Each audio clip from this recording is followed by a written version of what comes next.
बिस्मिल्लाहिर्रहमानिर्रहीम। स्टार्ट करते हैं डिंगरा के चैप्टर नंबर 9 की पार्ट 3 वीडियो। इस वीडियो में हम बात करेंगे डिसऑर्डर ऑफ यूस्टेकियन ट्यूब की। सबसे पहला डिसऑर्डर आता है ट्यूबल ब्लॉकेज। नॉर्मली जब हम बात करते हैं जो यूस्टेकियन ट्यूब होती है वो क्लोज्ड होती है। कब कब ओपन होती है? जब कोई बंदा स्वेलो करता है या योइंग करता है या फिर छींक मारता है, तो उस कंडीशन में ये ओपन होती है। अब ओपन कैसे होती है हमने पहले भी डिस्कस किया था कि दो चीज़ें होती हैं, इसके टेंसर वाला पैलेटिनी और जो लिवेटर मसल होता है। मेनली बात करें तो जो टेंसर वाला पैलेटिनी मसल होता है ये ओपन करवा रहा होता है इस ट्यूब को। जबकि क्लोज कौन सी चीज़ें करवा रही थी? एक तो ये इलास्टिक हिंज इसको क्लोज करवा रही होती है, उसके अलावा जो ओस्टमैन पैड ऑफ फैट होता है ये इसको क्लोज करवा के रख रहा होता है। सो इन कंडीशन में उस मसल की कॉन्ट्रैक्शन होती है जिसकी वजह से इंटरमिटेंटली वो थोड़ी देर के लिए ओपन होती है। अब हमें पता है कि इसके अंदर एयर प्रेजेंट होती है, उसके अलावा एयर के अंदर हमें पता है कि oxygen, carbon dioxide, nitrogen, water vapours होती हैं, जो कि मिडल ईयर और मेस्टोइड के अंदर भी प्रेजेंट होते हैं। जब ट्यूब ब्लॉक होगी तो उसके रिजल्ट में क्या होगा कि ये वाली ट्यूब अगर ब्लॉक हो गई है तो ऑक्सीजन यहाँ से सबसे पहले अब्जॉर्ब हो जाएगी ब्लड के अंदर। उसके अलावा उसके बाद ऑक्सीजन के बाद जो होगी वो अदर गैसेज जैसे कार्बन डाइऑक्साइड और नाइट्रोजन वगैरह सारी डिफ्यूज़ हो जाएंगी इनटू द ब्लड। अब ये वाली गैसेज अगर डिफ्यूज़ हो गई हैं मिडल ईयर से ब्लड के अंदर तो जाहिर सी बात है कि यहाँ पर नेगेटिव प्रेशर जनरेट होगा। जब नेगेटिव प्रेशर जनरेट होगा तो वो टिम्पैनिक मेम्ब्रेन को अपनी तरफ खींच के रखेंगी। सो इसके रिजल्ट में नेगेटिव प्रेशर जनरेट होगा और टिम्पैनिक मेम्ब्रेन की रिट्रैक्शन जनरेट हो जाएगी। अब नेगेटिव प्रेशर अगर बहुत ज़्यादा इंक्रीज़ हो जाएगा तो उसकी वजह से लॉकिंग हो जाएगी ट्यूब की, जिसकी वजह से जो वीनस इंगॉर्जमेंट है ना, वीनस जो वेन्स होती हैं उनके अंदर से थोड़ा सा फ्लूइड बाहर की तरफ, नेगेटिव प्रेशर की वजह से फ्लूइड बाहर की तरफ आने लग जाएगा। जब फ्लूइड बाहर आएगा तो उसके रिजल्ट में ट्रांसुडेशन होगी इनिशियली और एक्सुडेट्स आएंगे और अल्टीमेटली वेसल रप्चर होकर हेमरेज कॉज करवा देंगी। अब इन इफेक्ट्स को ना उसने एक्यूट और प्रोलॉन्ग के तौर पर कुछ इस तरह से डिवाइड किया कि एक्यूट ब्लॉकेज और प्रोलॉन्ग ब्लॉकेज की वजह से क्या क्या इफेक्ट आएंगे उनकी बात कर लेते हैं। कि एक्यूट ट्यूब जब ब्लॉकेज होती है तो उसके रिजल्ट में हमने कहा कि जो मिडल ईयर के अंदर गैसेस थी उनकी एब्जॉर्प्शन हो गई थी। सबसे पहले ऑक्सीजन की एब्जॉर्प्शन हुई, फिर बाकी गैसेस की हो गई थी। जब गैसेज एब्जॉर्ब हो गई तो जाहिर सी बात है कि मिडल ईयर के अंदर नेगेटिव प्रेशर जनरेट हो गया। So negative pressure in the middle ear. अब नेगेटिव प्रेशर होता है तो जाहिर सी बात है कि वो ट्यूब को अपनी तरफ खींच लेता है, यानी रिट्रैक्शन हो जाती है टिम्पैनिक मेम्ब्रेन की। अब रिट्रैक्शन होती है तो उसके रिजल्ट में मिडल ईयर के अंदर ट्रांसुडेट आ जाता है, उसके अलावा हेमरेज शुरू हो जाता है। अब इस ट्रांसुडेट और हेमरेज के रिजल्ट में कंडीशन डेवलप होती है जिसको हम बोलते हैं ओटाइटिस मीडिया विद इफ्यूजन, या फिर जिसको हम ग्लू ईयर भी बोलते हैं।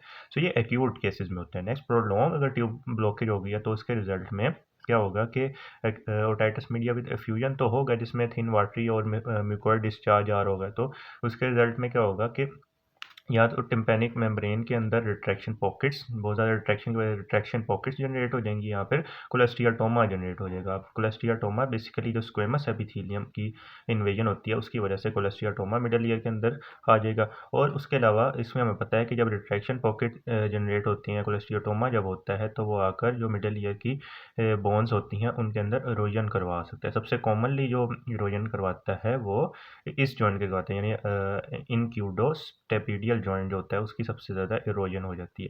तो ये इफेक्ट होते हैं acute and prolong tubal blockage के, ये आपने ज़रूर याद रखने हैं। नेक्स्ट बात कर लेते हैं इनके कॉजेज़ की। अब कॉजेज़ को हम दो में डिवाइड करते हैं, मैकेनिकल ऑब्स्ट्रक्शन होती है और फंक्शनल ऑब्स्ट्रक्शन होती है। यहाँ पर दोनों भी हो सकती है। मैकेनिकल ऑब्स्ट्रक्शन कैसे होगी कि कुछ इंट्रिंसिक कॉजेज़ होते हैं, कुछ एक्सट्रिंसिक कॉजेज़ होते हैं। इंट्रिंसिक नाम से ही जाहिर है कि ट्यूब के अंदर के कुछ इफेक्ट्स हैं। ट्यूब के अंदर क्या क्या हो सकता है? इन्फ्लेमेशन की वजह से ट्यूब मैकेनिकली बंद हो रही है, या एलर्जी की वजह से भी ट्यूब मैकेनिकली बंद हो रही है। एक्सट्रिंसिक यानी बाहर से कुछ मैकेनिकली प्रेशर लग रहा है ट्यूब के ऊपर। तो एक्सट्रिंसिक के क्या हो सकता है कि ट्यूमर हो जाए नेजोफेरिंक्स में जो कि दबा के रख रहा हो ट्यूब को मैकेनिकली, तो उसके रिजल्ट में हो सकता है। उसके अलावा एडिनॉइड्स भी इसी रीजन में पड़े होते हैं नेजोफेरिंक्स वाले, तो वो अगर बहुत ज़्यादा बड़े हुए हुए तो वो भी आकर इसको मैकेनिकली ब्लॉक कर सकते हैं। नेक्स्ट बात कर लेते हैं फंक्शनल। अब फंक्शनल नाम से ही ज़ाहिर है कि इसके अंदर फंक्शन खराब हुआ होगा। हमने क्या बात की थी कि ये जो मसल होता है टेंसर वाला पैलेटिनी, ये मेनली इन्वॉल्व होता है इस ट्यूब को खोलने में। अगर इसका फंक्शन खराब हुआ होगा तो ट्यूब सही तरह से खुल नहीं सकेगी और अल्टीमेटली ब्लॉकेज हो जाएगी। या फिर ये जो कार्टिलेज था इसकी कंप्लाइंस ख़राब हो गई है, यानी जो इसकी कंप्लाइंस है वो ज़्यादा हो गई है, यानी ये रिजिड कम है। ये कंप्लाइंस कम ज़्यादा होने का मतलब ये रिजिड कम है, तो जाहिर सी बात है कि इसकी ब्लॉकेज हो जाएगी।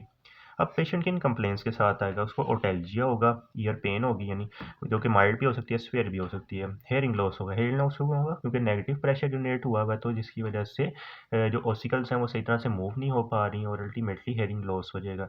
और हमने कहा ना कि यहाँ पर हमने कहा कि ये जॉइंट्स की इरोजन भी हो रही है, तो उसकी वजह से भी हेयरिंग लॉस हो जाएगा। उसके अलावा पॉपिंग सेंसेशन हमें नज़र आ रही होंगी, अगर परफोरेशन हो गई है ना टिम्पैनिक मेम्ब्रेन की, तो उसकी वजह से पॉपिंग सेंसेशन पेशेंट को फील हो रही होंगी। उसके अलावा घंटी की आवाज़ें आ रही होंगी और इवन वर्टाइगो भी हो सकता है, क्योंकि जो ऑसिकल्स होते हैं उन्होंने जाकर कॉक्लिया के ऊपर ओवल विंडो के थ्रू कॉक्लिया के अंदर सेंसेशन देनी होती है, तो उसकी वजह से भी इक्विलिब्रियम भी ख़राब हो सकता है। नेक्स्ट बात कर लेते हैं साइंस हमें क्या क्या नज़र आएंगे। साइंस एक तो टिम्पैनिक मेम्ब्रेन हमें रिट्रैक्टेड नज़र आएगी, उसके अलावा जो हैंडल ऑफ मेलियस होता है उस पर हमें कंजेशन नज़र आएगी और पास टेंसा पे भी कंजेशन नज़र आएगी। उसके अलावा हमने कहा कि ट्रांसुडेट हमें नज़र आ रहा होता है, और ट्रांसुडेट की वजह से ना एक पर्टिकुलर कलर की अपीयरेंस आती है जिसको हम कहते हैं एम्बर कलर। एम्बर बेसिकली ना येलो टाइप का एक कलर होता है जो कि हमें नज़र आ रहा होता है टिम्पैनिक मेम्ब्रेन के ऊपर।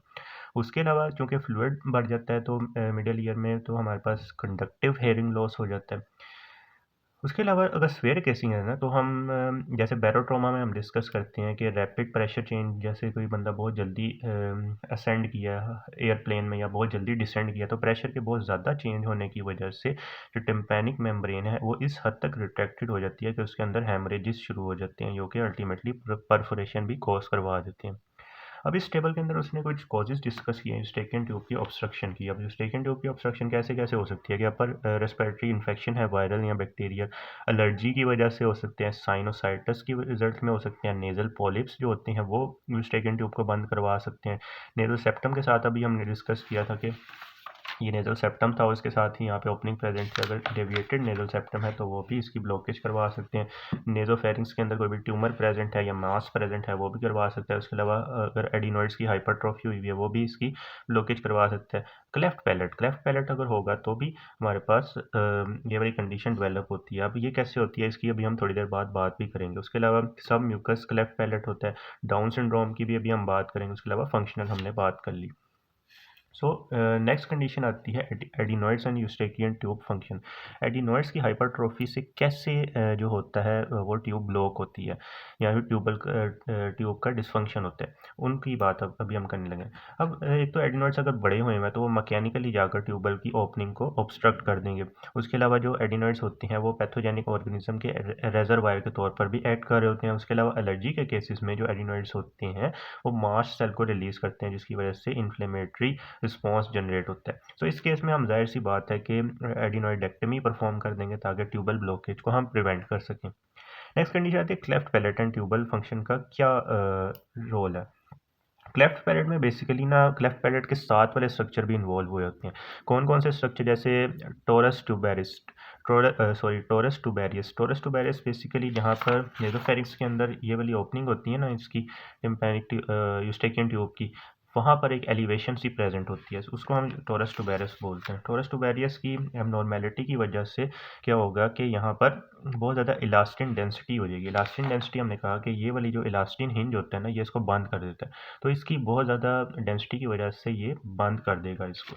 सो क्या बात की हमने कि टोरस ट्यूबेरियस की एबनॉर्मेलिटी होती है जिसमें जो इलास्टिन डेंसिटी है वो बहुत ज़्यादा इंक्रीज होती है, जो अल्टीमेटली ट्यूब को बंद करवा देती है। उसके अलावा टेंसर वाला पैलेटिनी जो होता है वो इंसर्ट ही नहीं होता, यानी ये जो टेंसर वाला पैलेटिनी है ये टोरस ट्यूबेरियस के ऊपर आकर सही तरह से इंसर्ट ही नहीं होता, जिसके रिजल्ट में ये उसकी डायलेशन कॉज नहीं करवाता, यानी ट्यूब को ओपन नहीं करता।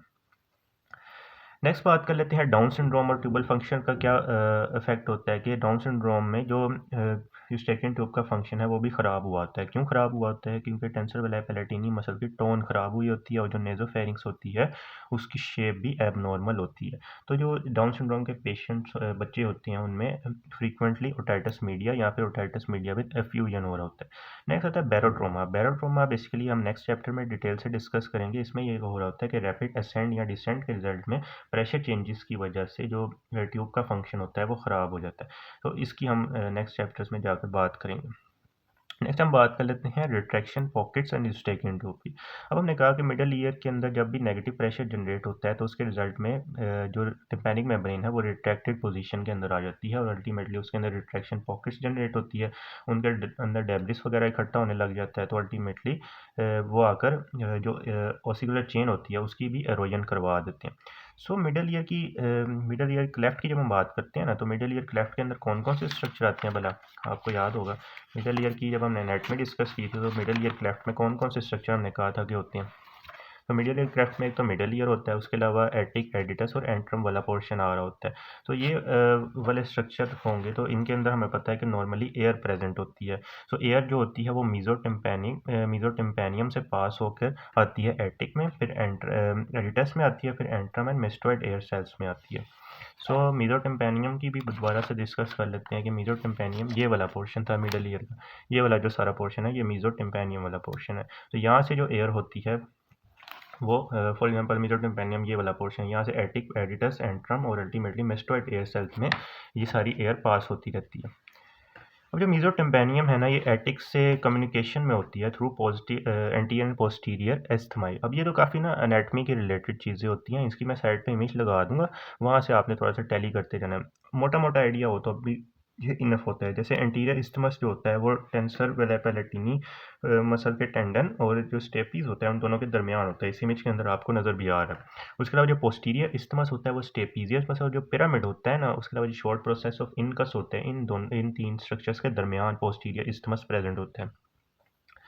कुछ केसेस ऐसे भी होते हैं कि जो मिडल ईयर होता है ना उसमें डायरेक्टली मेस्टोइड एयर सेल्स के साथ कम्युनिकेशन में होता है थ्रू द रेट्रोफेशियल सेल्स। इस इमेज के अंदर आपको रेट्रोफेशियल सेल्स भी नजर आ रहे हैं, तो उनके through directly middle ear connected होता है with the mastoid air cells. अब इस पाथवे के अंदर कोई भी ऑब्स्ट्रक्शन आ रही है तो जाहिर सी बात है रिट्रैक्शन पॉकेट्स बनती हैं और एटिलेक्टेसिस हो जाता है टिम्पैनिक मेम्ब्रेन का। फॉर एग्जांपल अगर यूस्टेकियन ट्यूब की ऑब्स्ट्रक्शन होगी तो टोटल एटिलेक्टेसिस हो जाएगा टिम्पैनिक मेम्ब्रेन का, टोटली वो रिट्रैक्शन शो करवा रही होगी। अगर मिडल ईयर के अंदर ऑब्स्ट्रक्शन है तो उसकी वजह से posterior part of middle ear के अंदर रिट्रैक्शन पॉकेट्स बनेगी, जबकि जो एंटीरियर पार्ट होगा ना मिडल ईयर का वो वेंटिलेटेड होगा। अब वेंटिलेटेड क्यों होगा, क्योंकि आगे से ट्यूब ठीक है। जैसे फॉर एग्जांपल यहाँ पर देखो तो अगर यूस्टेकियन ट्यूब ठीक है, मिडल ईयर के अंदर मसला आ रहा है तो जाहिर सी बात है ये पोस्टीरियर साइड है या एंटीरियर साइड है। तो अगर मिडल ईयर के अंदर मसला आ रहा है तो यहाँ से ही रिट्रैक्शन पॉकेट बनेंगी, पीछे वाली साइड पर, आगे वाली साइड नॉर्मल रहेगी। तो मिडल ईयर की अगर ऑब्स्ट्रक्शन हो तो रिट्रैक्शन पॉकेट्स बनती हैं posterior part of middle ear में, जबकि जो एंटीरियर पार्ट होता है वो वेंटिलेटेड रहता है, क्योंकि ट्यूबल जो स्टेकिन ट्यूब है वो नॉर्मल होती है। ऑब्स्ट्रक्शन अगर एस्थमाई के लेवल पर हो, एस्थमाई हमने पहले डिस्कस किया कि एंटीरियर इस्थमस और पोस्टीरियर इस्थमस होते हैं जो कि कनेक्ट कर रहे होते हैं मीजोटिम्पैनियम को विद द मेस्टोइड। सो अगर इस्तेमाल के लेवल पे ऑब्स्ट्रक्शन होगी तो एटिक रिट्रैक्शन पॉकेट बनेगी, एटिक के अंदर रिट्रैक्शन पॉकेट बनेगी। और अगर एडिटस के लेवल पर ऑब्स्ट्रक्शन होगी तो उसकी वजह से कोलेस्ट्रॉल ग्रैनुलोमा और जो म्यूकोइड डिस्चार्ज होता है वो कलेक्ट हो जाता है मेस्टोइड एयर सेल में, वाइल जो मिडल ईयर जो एटिक होता है वो नॉर्मल होता है। अब इसको भी समझ लेते हैं कि फॉर एग्जांपल जो हमने बात की ना कि इस्तेमाई थे, इस्तेमाई यहाँ पे करके प्रेजेंट है। अब इस्तेमाई ने कनेक्शन करना है मीजोटिम्पैनियम को विद द ये वाला सारा पोर्शन मेस्टोइड के साथ। अब अगर इस्तेमाई के लेवल पर है तो ऊपर से एटिक है और एटिक इससे ऊपर प्रेजेंट है, तो अगर यहाँ पर नेगेटिव प्रेशर जनरेट होगा तो एटिक के अंदर क्या होगा, रिट्रैक्शन पॉकेट्स प्रेजेंट होगी। और अगर एडिटस के लेवल पर ऑब्स्ट्रक्शन है, एडिटस के लेवल पर अगर ऑब्स्ट्रक्शन होगी तब क्या होगा कि कोलेस्ट्रॉल ग्रैनुलोमा बनेगा और mucoid discharge mastoid air cells के अंदर कलेक्ट होगा, जबकि ये वाला सारा पोर्शन नॉर्मल रहेगा यानी वेंटिलेटेड रहेगा। सो ये मेनली बात होगी ऑब्स्ट्रक्शन कौन से लेवल पर होगी तो कौन सी जगह पर एबनॉर्मेलिटीज़ डेवलप होंगी। अब पैथोलॉजिकल प्रोसेस की लोकेशन की बेस पे हम ये कहते हैं कि कुछ और चेंजेस भी प्रेजेंट हो सकते हैं। क्या क्या चेंजेस हो सकते हैं कि जो टिम्पैनिक मेम्ब्रेन है वो थिक एट्रोफिक हो गई हो पार्शली या फिर कम्प्लीटली। अब थिक एट्रोफिक टिम्पैनिक मेम्ब्रेन हमें पता है कि कौन सी कंडीशन में होती है, जब फाइब्रस लेयर होती है ना टिम्पैनिक मेम्ब्रेन के दरमियान वाली जो फाइब्रस लेयर होती है वो उसकी जब एब्जॉर्प्शन हो जाती है तब बेसिकली हम उसको बोलते हैं थिन एट्रोफिक टिम्पैनिक मेम्ब्रेन, वो इसके साथ हो सकती है। उसके अलावा कोलेस्टियोटोमा, जब रिट्रैक्शन पॉकेट्स बनती हैं तो उसके अलावा कोलेस्टियोटोमा की फॉर्मेशन हो सकती है। उसके अलावा ओसिकुलर चेन की नेक्रोसिस हो सकता है और टिम्पैनोस्क्लेरोटिक चेंजेस भी हमें नज़र आती है जब हाइलिनाइजेशन वगैरह हो जाती है। नेक्स्ट कंडीशन आती है पेटुलस यूस्टेकियन ट्यूब। पेटुलस यूस्टेकियन ट्यूब की कंडीशन में बेसिकली होता है कि जो यूस्टेकियन ट्यूब है वो एबनॉर्मली पेटेंट हो जाती है, यानी बहुत ज़्यादा ओपन हो जाती है। जब बहुत ज़्यादा ओपन होगी तो ये बेसिकली किन कंडीशंस में हो सकती है कि रैपिड वेट लॉस किया किसी ने, उस कंडीशन में वो एबनॉर्मली ओपन हो सकती है। प्रेगनेंसी जो स्पेशली थर्ड ट्राइमेस्टर वाला होता है ना पीरियड, उसमें ये एबनॉर्मली पेटेंट हो सकती है। मल्टीपल स्क्लेरोसिस में भी ये हो सकती है। अब पेशेंट की चीफ कंप्लेन, पेशेंट की इन कंप्लेंट्स के साथ आएगा कि उसको ना अपनी खुद की आवाज़ आ रही होगी। ये काफ़ी ज़्यादा कैरेक्टरिस्टिक होता है, अपनी खुद की आवाज़ आ रही है। क्यों खुद की आवाज़ आ रही है? कि बहुत ज़्यादा पेटेंट है, तो आगे से जब आवाज़ प्रोड्यूस होगी तो वो नेज़ोफेरिंक्स के थ्रू चली जाएगी, through into the middle ear. तो ऑटोफेनी हम इसको बोलते हैं। उसको अपनी खुद की सांस की आवाज़ भी आ रही होगी, जो कि बहुत ज़्यादा डिस्टर्बिंग भी होती है पेशेंट के लिए। एबनॉर्मल पोटेंसी की वजह से जो प्रेशर चेंजेस होते हैं वो नेज़ोफेरिंक्स से इजीली मिडल ईयर की तरफ मूव कर देते हैं, जिसकी वजह से जो टिम्पैनिक मेम्ब्रेन है वो इंस्पायरेशन और एक्सपायरेशन के दौरान भी मूव करती रहती है। नेक्स्ट एक और पॉइंट आता है कि जब वो पेशेंट अपनी ऑपोजिट नोस्ट्रिल को बंद करता है ना, तो उसकी वजह से ये वाली जो मूवमेंट्स होती है ना टिम्पैनिक मेम्ब्रेन की, ये और ज़्यादा होती हैं। क्यों और ज़्यादा होती हैं? आप इमेजिन करें कि आप अपने ऑपोजिट नोस्ट्रिल को बंद कर लिया और वो वाला नोस्ट्रिल खुला है जिस साइड की जो ट्यूब है वो एबनॉर्मली पेटेंट है। इमेजिन कर लिया, ठीक है। अब आप करें कि उस साइड से आप तेज़ी से अपनी ना सांस लें, तो उस कंडीशन में क्या होगी? तेज़ी से आप उस साइड से सांस लेंगे ना, तो एयर पीछे की तरफ भी एंटर होगी, यानी एबनॉर्मली पेटेंट जो ट्यूब है वहाँ से उसी साइड की मिडल ईयर की तरफ भी जाएगी आवाज़। तो उसके रिजल्ट में बहुत ज़्यादा ना एग्जैजरेटेड रिस्पॉन्स जनरेट हो जाता है जब अपनी ऑपोजिट नोस्ट्रिल को पेशेंट बंद करता है। नेक्स्ट यूस्टेकियन ट्यूब की एग्जामिनेशन की बात कर लेते हैं। एक हमने कहा कि इसका फ्रिंजियल एंड होता है जो कि नेजोफेनिक्स की साइड पर प्रेजेंट होता है, एक इसका टिम्पैनिक एंड होता है जो कि मिडल ईयर की साइड पर प्रेजेंट होता है। सबसे पहले फ्रिंजियल एंड की बात करें तो फ्रिंजियल एंड को हम पोस्टीरियर राइनोस्कोपी से देख सकते हैं। पोस्टीरियर राइनोस्कोपी हम बेसिकली परफॉर्म करते हैं नेजोफेरिंक्स वगैरह के एरिया को देखने के लिए, उसमें कर सकते हैं। उसके अलावा रिजिड नेजल एंडोस्कोप से देख सकते हैं, फ्लेक्सिबल नेजोफरिंजोस्कोप से हम इसको देख सकते हैं। नेक्स्ट टिम्पैनिक एंड की बात करें तो उसको हम माइक्रोस्कोप या एंडोस्कोप से देख सकते हैं। उसके अलावा अगर प्री एग्जिस्टिंग कोई भी परफोरेशन प्रेजेंट है तब हम इनको देख सकते हैं। जाहिर सी बात है ना कि अगर इस टिम्पैनिक मेम्ब्रेन के अंदर परफोरेशन प्रेजेंट है तभी हम वो वाले इंस्ट्रूमेंट अंदर की तरफ एंटर कर सकेंगे ना। अगर प्रेजेंट नहीं है कोई परफोरेशन तब तो हम एंटर नहीं ना कर सकते। तो अगर यूस्टेकियन ट्यूब एंडोस्कोप या मिडल ईयर एंडोस्कोप भी हम यूज़ कर सकते हैं। उसके अलावा सिंपल एग्जामिनेशन हम कर सकते हैं टिम्पैनिक मेम्ब्रेन का ऑटोस्कोप से या माइक्रोस्कोप से, जिससे हम रिट्रैक्शन पॉकेट्स या फिर मिडल ईयर के अंदर फ्लूइड की एक्यूमुलेशन को देख सकते हैं। उसके अलावा रेस्पिरेशन के साथ हम टिम्पैनिक मेम्ब्रेन की मूवमेंट्स को देख सकते हैं। उसके अलावा हम फर्दर असेसमेंट जो हमने पीछे टेस्ट डिस्कस किए थे वहाँ से भी कर सकते हैं। उसके अलावा सीटी स्कैन, टेम्पोरल बोन और पैरानेज़ल साइनसिस से हम साइनोसाइटिस वगैरह जो उसके रिलेटेड जितनी भी एटियोलॉजीज़ हैं उनको रूल आउट करवा सकते हैं। तो ये हमने बात करी यूस्टेकियन ट्यूब और उसके डिसऑर्डर्स की। अब नेक्स्ट पार्ट से हम डिसऑर्डर्स ऑफ मिडल ईयर की बात करेंगे। If you like this video then kindly share it with your friends and subscribe to my channel.